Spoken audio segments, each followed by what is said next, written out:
Hey, what's going on, guys? I want to do a video talking about some batons. A lot of interest in batons. I've showed them in the past in a couple demo videos. I've been using these 5 batons on and off since I got them, months and months. On 2 of them, I've been using them for over a year. And what I mean by using them, I mean carrying them on and off, getting a feel for what it's like carrying the extra weight, smacking things with them, you know, water bottles and branches, breaking stuff, and just kind of seeing the durability of them overall. I have not used these on people, but I can tell you hitting, branches off of trees and hitting gallon water jugs filled with water creates quite a bit of resistance, way more than what it would be like hitting a person, even, hitting bone and legs and kneecaps and elbows and all that kind of nasty stuff. The first thing I want to mention, before I even talk about these specifically, is the big question is, do you get an expensive baton as opposed to a cheaper baton, okay? Because you have things like, the Century and the Asp batons, and they could be over $100 depending on what size you get, right? And then there's all kinds of accessories like interchangeable tips, which is very cool, by the way. But is it worth all that extra money? The quality is definitely there, but what I can tell you with playing with these, even these cheap ones, I have a Smith & Wesson and a Schrade, actually 2 Smith & Wessons here, and I can tell you that they don't break.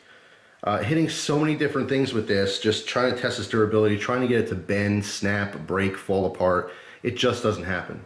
All right, so I think if you go with a cheaper company like Schrade or Smith & Wesson, obviously they're both owned by Taylor brands, even though it's cheap, it's still a quality baton. Is it going to be as good as an Asp? No.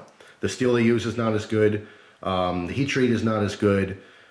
But it's not something that most people are using over and over and over again. What I mean by that is if you're a police officer or military, or you use this in your profession, and you might use your baton on something or someone, and you still need it for duty use, that's different. That's a different situation. I would say 99.9% of people watching this video, if you're even interested in a baton, it would be for a self-defense option, which you're probably never going to use anyway.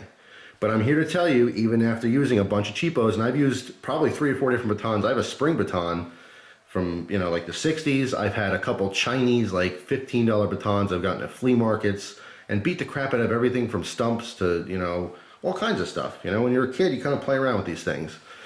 And even the super cheap ones, I've never had them bend or break. So, do you spend $150 on a large professional Asp baton, or do you spend 30, 40 bucks, or even less on something like these?